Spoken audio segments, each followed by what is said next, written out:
கர்த்தருடைய பரிசுத்த நாமத்திற்கு மகிமை உண்டாவதாக. ஆண்டவராக இயேசு கிறிஸ்துவின் வெளியேறப்பட்ட நாமத்தில் நான் உங்களை வாழ்த்தி வரவேற்கிறேன். இந்த வீடியோ மூலமாக கர்த்தருடைய வார்த்தையை உங்களுக்கு பகிர்ந்து கொடுப்பதற்கு தேவன் அருளின நல்ல கிருபைகளுக்காக என் தேவனுக்கு நன்றி செலுத்துகிறேன். இந்த வார்த்தைகளை கேட்கிற உங்களை தேவன் ஆசீர்வதிப்பாராக. நீங்கள் இந்த கர்த்தருடைய வார்த்தைக்காக ஜெபிக்கும்படி அன்போடு கூட கேட்டுக்கொள்கிறேன். தொடர்ந்து நம்முடைய வீடியோக்களை பதிவிட ஆண்டவர் நமக்கு உதவி செய்வாராக. நாம் இந்த நாளிலும் கூட ஆண்டவராகிய இயேசு கிறிஸ்துவின் வருகையும் கடைசி நாட்களை குறித்தும் நியாய தீர்ப்பை குறித்தும் நரகம் பரலோகத்தை குறித்தும் நாம் கற்றுக்கொள்ளப் போகிறோம். தானியேல் புஸ்தகம் 2ஆம் அதிகாரத்தை மையமாக வைத்து ஆண்டவராகிய இயேசு கிறிஸ்துவின் வருகையையும் இந்த உலகத்தின் முடிவையும் கடைசி நியாய தீர்ப்பை குறித்தெல்லாம் நாம் தியானிக்க இருக்கிறோம். தானியேல் 2ஆம் அதிகாரம் 45வது வசனம். இனிமேல் சம்பவிக்க போகிறதை மகாதேவன் ராஜாவுக்கு தெரிவித்திருக்கிறார். சொப்பனமானது நிச்சயம், அதன் அர்த்தம் சத்தியம் என்றான். சொப்பனமானது நிச்சயம், அதிலுடைய அர்த்தம் சத்தியம் என்று தானியேல் தீர்க்கதரிசி சொல்லுகிறதை இங்கு எழுதி தேவன் நம்முடைய கரங்களிலே கொடுத்திருக்கிறார். கர்த்தருக்கு பிரியமான தேவனுடைய பிள்ளைகளே, நாம் எல்லோரும் ஆண்டவராகிய இயேசு கிறிஸ்துவை ஏற்றுக்கொண்டு பிதா குமாரன் பரிசுத்தாவி நாமத்தினாலே ஞானஸ்தானம் பெற்று அவருடைய வருகைக்காக ஆயத்தப்பட்டு கொண்டிருக்கிறோம். நம்முடைய ஆண்டவராகிய இயேசு கிறிஸ்து இந்த உலகத்திலே மீண்டும் வரப்போகிறார். அது நம்முடைய நம்பிக்கை. வருகையை குறித்து பழைய ஏற்பாடிலும் புதிய ஏற்பாடிலும் அநேக தீர்க்க தரிசன வசனங்கள் எழுதப்பட்டிருக்கிறது. பழைய ஏற்பாடிலே அதிகமாக ஆண்டவராகிய இயேசு கிறிஸ்துவின் முதலாவது வருகையை குறித்து எழுதப்பட்டிருக்கிறது. புதிய ஏற்பாடு முழுவதும் ஆண்டவராகிய இயேசு கிறிஸ்துவுடைய 2வது வருகையை 3வது வருகையை மையமாக வைத்து எழுதப்பட்டிருக்கிறது. அதாவது இனி 2 வருகைகள் இருக்கிறது. அது முதலாவது வருகை இரகசிய வருகை என்றும் 2வது வருகையானது பகிரங்க வருகை என்றும் வேத அறிஞர்களால் சொல்லப்படுகிறது. அதாவது வேதாகமத்திலே மொத்தம் 3 வருகைகள் இருக்கிறது.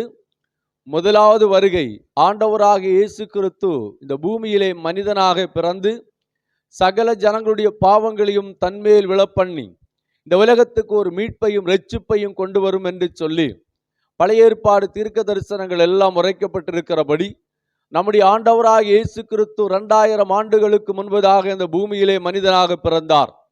வேத வசனத்தின் நிறைவேறுதலின்படி ஆண்டவராகிய இயேசு கிறிஸ்து பிறந்தார். அவர் பிறந்து ஏறக்குறைய 33.5 வருடம் வாழ்ந்தார்.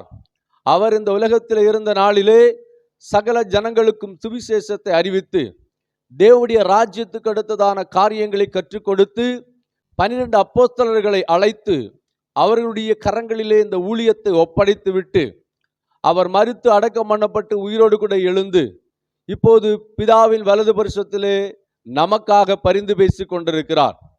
நமக்காக பரிந்து பேசிக் கொண்டிருக்கிறதான் ஆண்டவராகிய இயேசு கிறிஸ்து ஒரு நாள் மறுபடியுமாக இந்த பூமியில் வரப்போகிறார். இப்போது நமக்காக பரிந்து பேசிக் கொண்டிருக்கிறவர் நம்மை அழைக்கும்படியாக கர்த்தர்தாம் ஆரவாரத்தோடும் பிரதான தூதனுடைய சத்தத்தோடும் தேவ எக்காலத்தோடு கூட அவர் இறங்கி வரப்போகிறார். அப்போது கிறிஸ்துவுக்குள் மரித்தவர்கள் உயிரோடு கூட எழும்புவார்கள். கிறிஸ்துவுக்குள் வாழ்ந்து கொண்டிருக்கிறவர்கள் மறுரூபமாக்கப்படுவார்கள். இப்படியாக சதா காலமும் சபையானது தேவனோடு கூட தேவனுடைய ராஜ்யத்திலே சென்றடையும் என்று சொல்லி வேதம் சொல்லுகிறது. வேத வசனத்தின் அடிப்படையில் இது முதலாவது வருகை அல்ல, 2வது வருகை. இந்த 2வது வருகையானது மிகவும் சமயமாக இருக்கிறது. 3வது ஒரு வருகை இருக்கிறது. அது 2வது வருகை என்று நாம் சொல்லுகிறோம். அதுதான் பகிரங்க வருகை. பகிரங்கமாக ஆண்டவராகிய இயேசு கிறிஸ்து இந்த பூமியிலே வருவார். 2வது வருகை சம்பவித்த பிற்பாடு இந்த பூமியிலே அந்திக்கிறிஸ்துவின் ஆட்சி 7 வருடங்கள் நடக்கும். அந்த 7 வருடங்கள் முடிந்த பிற்பாடு ஆண்டவராகிய இயேசு கிறிஸ்து பகிரங்க வருகையிலே இந்த பூமிக்கு வருவார். அப்போது அந்திக்கிறிஸ்துவையும் கள்ள தீர்க்கதரிசியும் நியாயம் தீர்ப்பார். 1000 ஆண்டுகள் அவர்கள் சிறைப்பிடிக்கப்படுவார்கள் என்று சொல்லி வேதம் சொல்லுகிறது. இது இரண்டாவது வருகை. வருகையின் வரிசையில் இது 3வது வருகையாக காணப்படுகிறது. மறுபடியுமாக சொல்லுகிறேன், முதலாவது வருகை நம்முடைய ஆண்டவராக இயேசு கிறிஸ்து மனிதனாக பூமியிலே வந்தார்.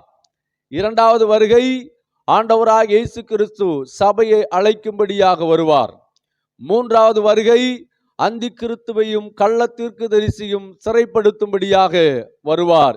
இப்படியாக வேதாகமத்திலே 3 வருகைகள் கொடுக்கப்பட்டிருக்கிறது. எனக்கு அன்பான தேவனுடைய பிள்ளைகளே, நம்முடைய ஆண்டவராக இயேசு கிறிஸ்து மிகவும் வேகமாக வரப்போகிறார். காலம் நெருங்கிவிட்டது. இந்த நாளிலே வருகையின் சம்பந்தப்பட்டதான காரியங்களை கற்றுக்கொள்ளப் போகிறோம்.